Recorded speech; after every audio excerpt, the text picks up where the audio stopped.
Happy Wednesday, everybody. Happy Wednesday. We're so excited that you're here to join us today.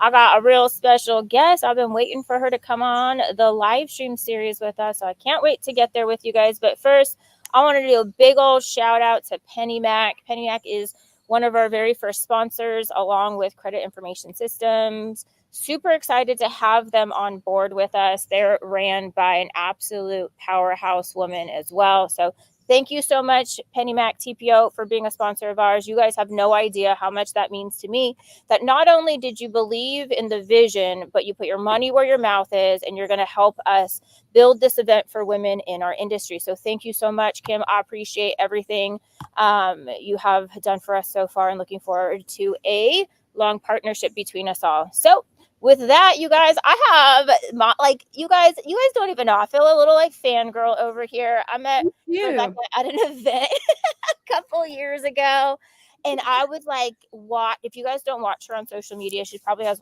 she's one of the more notable people in our space that has really not only carved herself out as just like a absolute social media powerhouse. She's like a mortgage influencer. Who knew you could be an influencer in mortgage? Like you got me. Sorry. It's wild. You could tell everybody your followers, but it's crazy. She's definitely the one to follow in the space as far as not even just mortgage, but just social media and branding and all of that. She's constantly featured in like every publication in our industry known to man.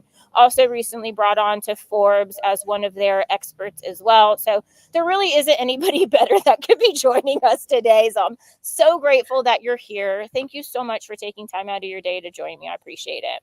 Thank you. Can you hype me up every morning? Because I feel like after the video, after the intro, and I feel like I should share what I sent you in the voice note. But like after the video and the intro, I'm like, I'm ready to run through a wall. Like, let's go.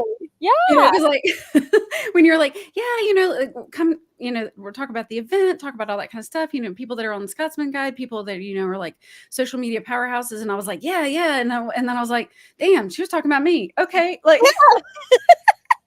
Yeah, I mean, that's part of the reason why we have this event, because I think a lot of times, especially in mortgage, we work very solopreneur, and we don't have that recirculation of energy. And so being able to get with other women that are pushing and that are going, that understand the strides that you have to go to do big things in this industry, it is like, I was telling somebody, it's like Tour de France. It's like there's a pack leader and everybody drifts off of that, and you gain momentum when you run in a pack. And so Yeah. I know for myself, it was like having those women. And so that's why I created the event. I'm so happy you're going to be there. I was like, holy shit, when you put your ticket in, I was like, oh my God. She's coming. I was so excited when you like some of the people are coming. I was like, they're going to be there. It's like, yes. I'm like, this is fantastic. Yeah. So share with me what you're most excited about the event. And we'll get into maybe some changes that we'd love to see in the industry. I don't know. So I think what I'm most excited about the event is, because social is wonderful. Obviously, it's been so helpful for me professionally and personally. But I joke, I've got a lot of kids and a lot of dogs and not a lot of time. Mm-hmm. So that's why I really leaned into social and personal branding, because it allowed me to just amplify myself, so I could achieve the professional goals, the production goals that I wanted, impact community, all those things. But it's the same kind of thing. It's like there are other, women in this industry that I respect and know, and I watch and I'm like, look at her go. Like, that is amazing, and just to be able to all be together in community. It's a sharing of ideas, and it's the whole, stronger together and all of that. It's just like walk away, kind of like you said, just kind of fill that cup back up. And I'm optimistic for our industry. I'm optimistic for the market, but that also energy that comes from somewhere. So I'm excited to have the opportunity to just talk with other people, and kind of replenish a little bit of that I feel like the last couple of years particularly have been so draining. Yeah. No, the last couple of years have been so draining. And I know, depending on like how you work and the structure you work in, like I grew up working in and around only men, like male dominated sales departments, and was the only woman often. And so there's something very competitive in me, but at the same time was like, y'all don't even understand that for me to achieve what I achieve, it's like, I always tell my husband, like, if he has an idea, I'm gonna go to the gym, and he just like goes to the gym, which I find really wild that you can have an idea and then just do it. Because for me, it's like there's like 50 other questions that I gotta figure out before I can actually like take a step. And so sometimes when you're just surrounded by a different way of doing business, it's like, for me, it was like I found it hard to believe that I could achieve certain things because I didn't see other women in my industry. And so I felt like I had to work twice as hard as everybody else. Right. And sometimes doing it in a different way, right? Like there's not, it's not a better way. It's not this, it's not men versus women, but there is a time and a place for, where you don't feel like you're in the minority, or you feel like that there's some things that it's just kind of like, I'll just in true form, I'll keep it, very vulnerable. But my mom passed away at the beginning of the month, and this morning I went to church and was helping with some of the arrangements and kind of getting it all done. And when I left, I wasn't sad, I wasn't crying, it wasn't like I was in distress that way, but I was like, just kind of need to verbally process this. But I was like, okay, my husband's wonderful and supportive and all that kind of stuff, and I have friends that are and will listen, but it's like I needed a friend that has been through that, and I need it. And so I called a friend to just kind of be like, I need to, like, where I don't, where, again, kind of like bounce things off, process things without having to also sort of educate in the process, or kind of be like, I don't know if you're going to totally get this, because there's some things that like you just don't understand unless you've really kind of gone through it. And I've had, phenomenal, male bosses, my business partner's a guy, like all that kind of stuff, having, wonderful, strong, secure, men that are in my life and in this business. But there is something to be said for, like, we just tend to do it in a little bit different way, or we have different demands or things like that. And it's an important connection to have. Yeah, you need somebody that has walked the same path that you're on, and doing it the same way, right? Right. Yeah, there is just some of that, especially if you're a mom, like there's certain like mom guilt that we deal with when we're building our business. And like, I don't know if men go through the same thing. And so having other women in communion, I know for me, the community is very, very, very important. Yes. Let's talk about your social media. How did you stumble upon like getting into TikTok and all that? So it was kind of a 2-reason thing. The first was I was doing some video on Facebook and Instagram, and I was doing, it wasn't like true, like long form, like YouTube, but it was, 2-3 minute videos, whatever, shot horizontally, very formal. Like, if you want to raise your credit score, do this, right? Cause it's like, I had to keep the professional persona and like, all those kind of things and what I thought that I needed to be. But then when TikTok, late 2019, like it kind of come out of Musical.ly and all of that stuff. And I had heard that it was a really good editor for vertical videos. So I was like, great, it's one less thing, because I'm not a marketer. I am now, but I'm like, I didn't fancy myself as a marketer. I certainly didn't fancy myself as like a video editor. And I was like, great, this will make it easier. I can do more, whatever. Video was moving more towards, vertical at the time and all those kind of things. So I started doing that really for the purpose of, I would post it because, to save it, you had to post it. And then also because Gary Vee was like, businesses should be on TikTok. And I was like, okay, like Gary says, fine, awesome, let's go. And then what I thought was so surprising is that people would respond, like people were commenting, people would, ask questions. And I'm like, oh, like, it's not just like the funny memes or like the boop, boop, boop. You're like pointing to the buttons. It was like, well, explain to me like whatever question. Well, I can't do that like through a lip sync. I can't, so it's kind of like, oh gosh, all right, I have to be like, this is scary. Like I got to put my real self out there. I can't hide behind, a sound or a skit or something. But because at the time TikTok didn't have captions, if you were on TikTok, you had to listen to it with sound on. And that's where I think part of the magic is because a lot of people, and they're scrolling Facebook and Instagram, the sound's off. That's why putting captions in your video is so important. But at the time, TikTok didn't have captions. So sound has to be on. So you've got the power of sound and video, and the brain registers video almost the same as being, in person. That's why, like, yes, we met, when we were in Vegas, but like I feel like we've spent so much more time virtually and I feel like I know you, Yep. but most of it's been through video. Yep. So that's why I think like TikTok really then took off, from the standpoint of it connected that and kind of like forced people to, they had to listen to you, and it just drives more engagement. And then it really started to benefit me from the standpoint of getting basically real time, kind of like social listening, but basically like real time feedback of what are people caring about? What are they curious about? It helps fight the curse of knowledge, because sometimes we forget about what we didn't know. And it's very helpful versus like, I think this is what people should know. People were telling me what they wanted to know.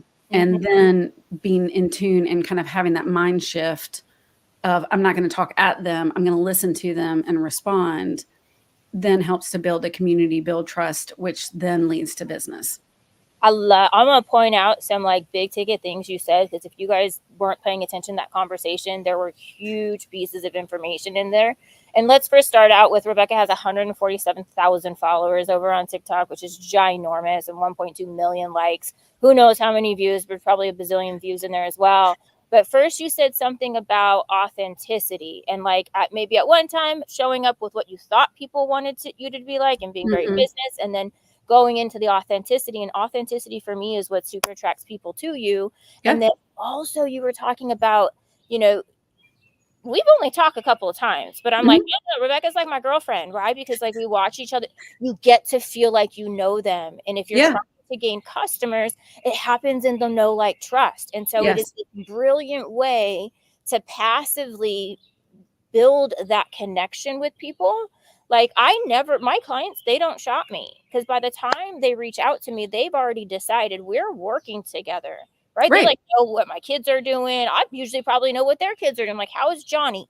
Johnny's going into kindergarten. I never even met Johnny, but I remember when you were having Johnny. Like, I always like it's around like the start of school and the end of school. And there's this meme that typically goes around. It's something's like, I can't wait to see like what all my little internet nieces and nephews are doing, because it's like these children that I haven't ever met, but I'll see their graduation pictures. I'm like, oh, what a big day, It's wild. Like, there are times I sit here and I'm just like, this is really wild that I feel like I monetize my online life with mortgage, not that I do mortgage. And so sometimes I'm like, this is really crazy that what I do for a living is like this. Like, I create content.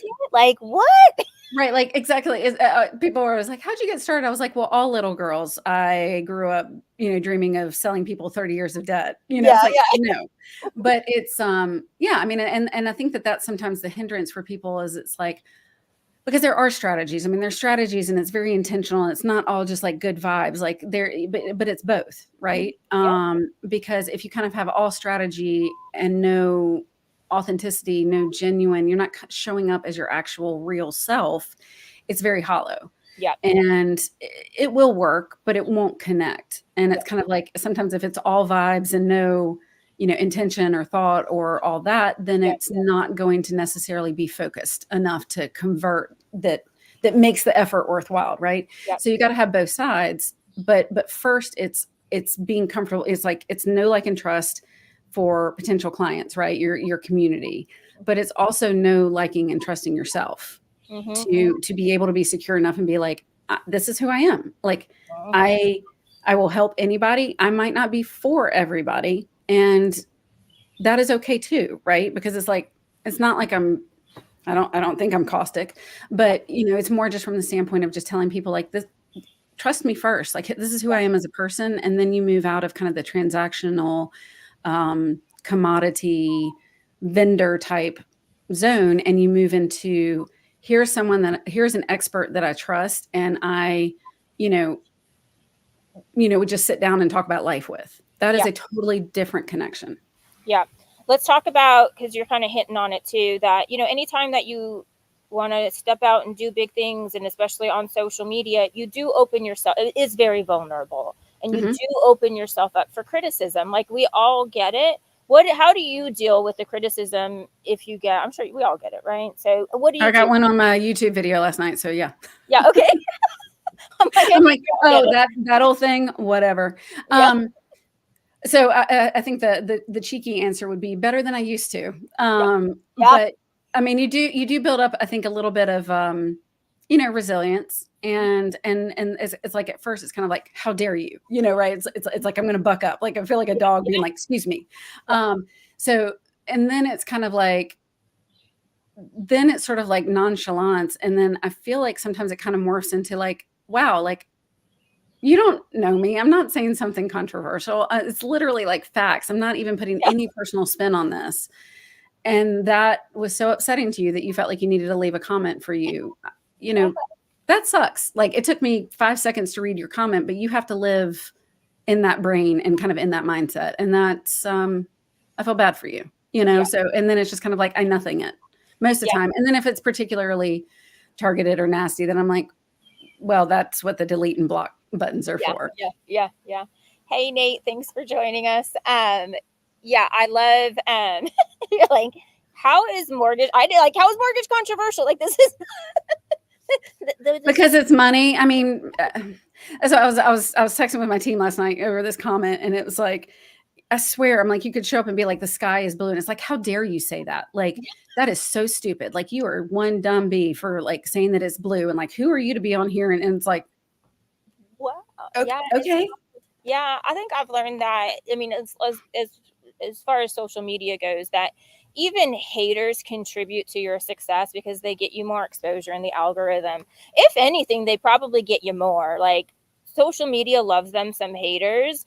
And so I'm like, dude, bless you and thank you. You just like got me more in the algorithm. So I appreciate you.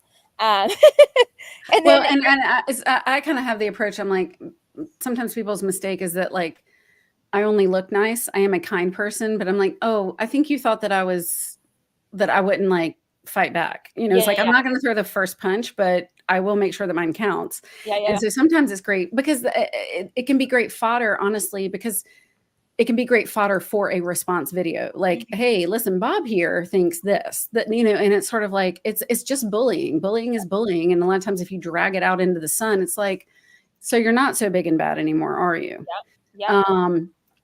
And so from that standpoint, it's just kind of like, okay, whatever.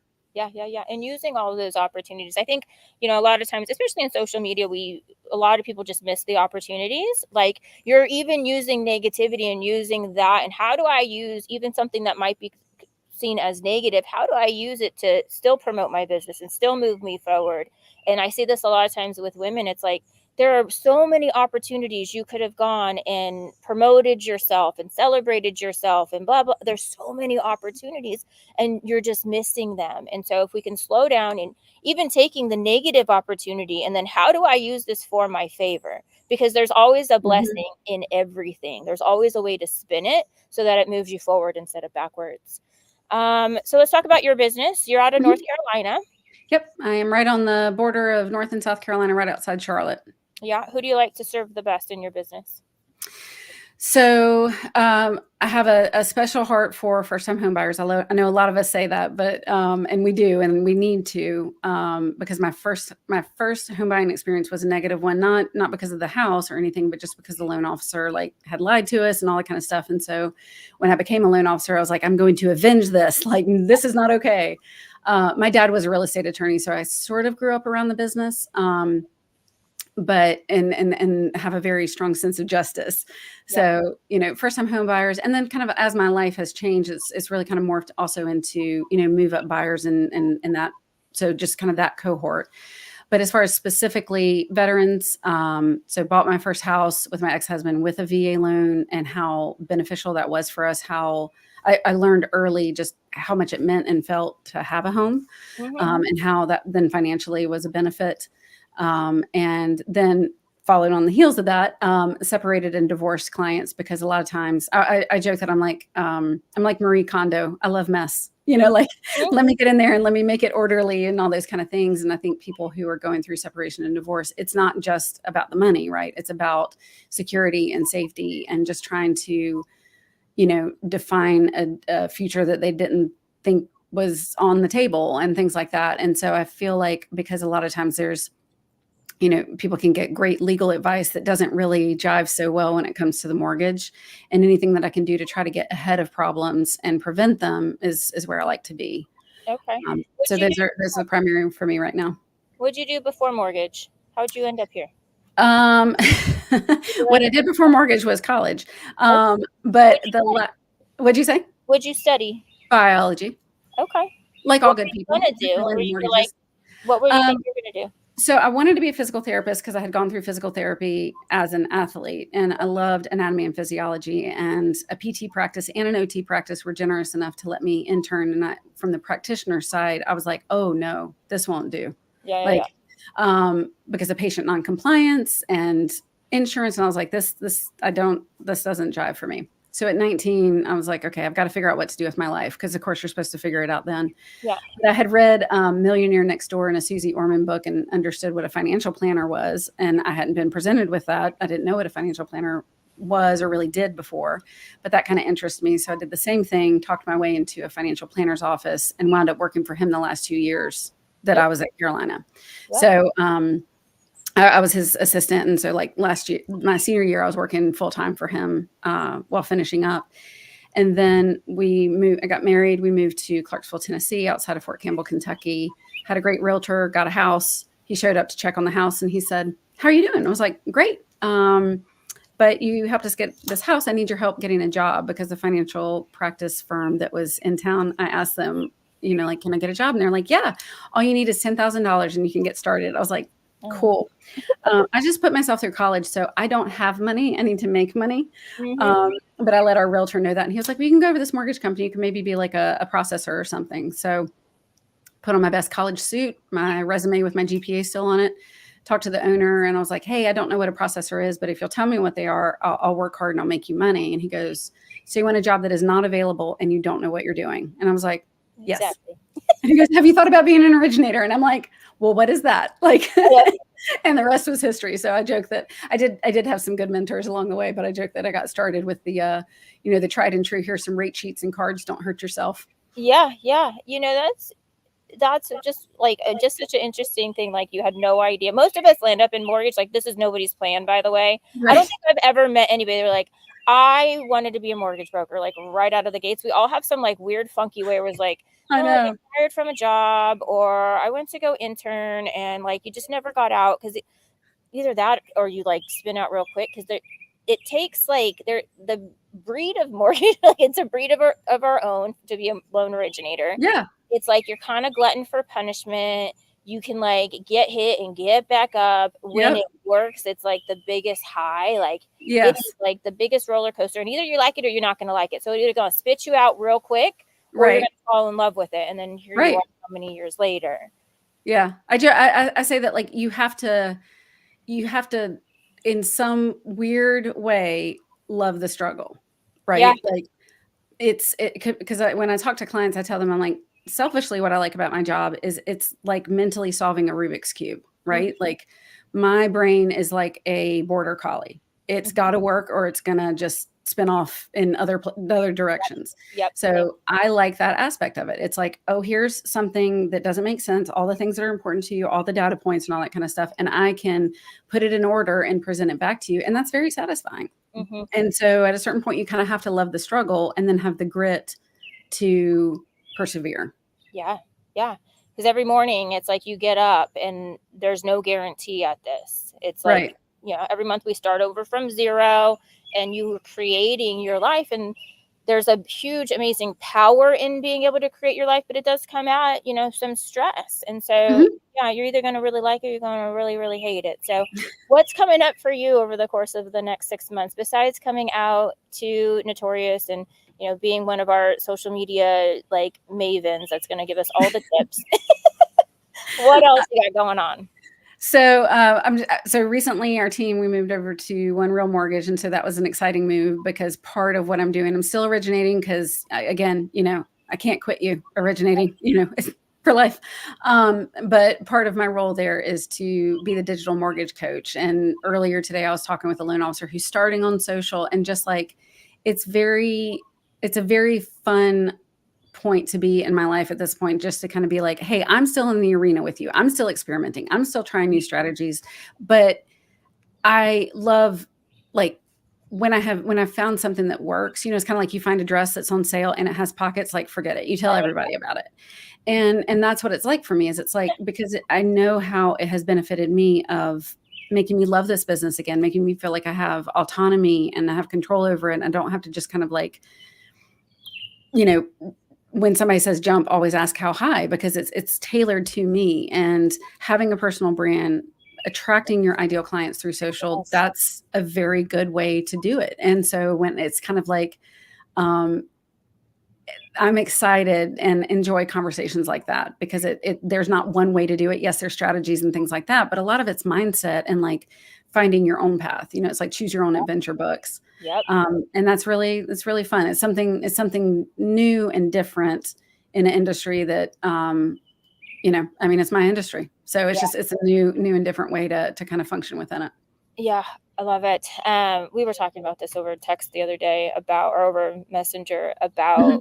branding, and like, sure, there's many ways to skin a cat, but like, there is something really beautiful when you finally figure out what your brand is, and then Mhm. being able to attract your ideal client. It's like you get to fall in love with your business again. So if you're in a place and Exactly. you're feeling like, I love the business, but I hate my clients, then you need to learn branding because you don't have to cold call. It doesn't require you to like hit the pavement in that way.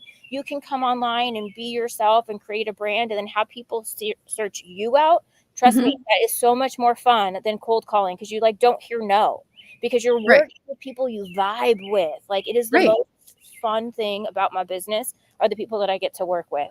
Right. So It's like we spend a lot of time at this, like we were just saying, like it's not a 9 to 5. It's what somebody was like, it's not a job, it's a lifestyle. You know, it's like sometimes it's a toxic one. So you gotta keep it in check. But you know, it's like if we're spending all this time and effort, like it has to be about something more than the money. At least it is for me, and for a lot of my friends it is. And so, why not do whatever can be done to make it personal, to make it enjoyable, and to really feel like I'm excited to do this thing for people that I care about and they respect me in return? yeah, yeah, I agree. I agree. All right, you guys, we're at our 12:30 mark, 3:30 mark. So we're gonna go ahead and wrap it up. You guys go to notoriouswmn.com, grab your tickets. If you guys are a client of Penny Mac, go ahead and send them some loans so to tell them thank you. Meet us out in Austin. Follow Rebecca. Go ahead and tell them your handle so they can go out there and follow you. So I'm the mortgage mentor, so it's going to be at the.mortgage.mentor All right, on all platforms. on all She's platforms. amazing on TikTok, Instagram, all the things. So go follow her, and then we'll be back next week with a new guest, and then we will see you guys in Austin. And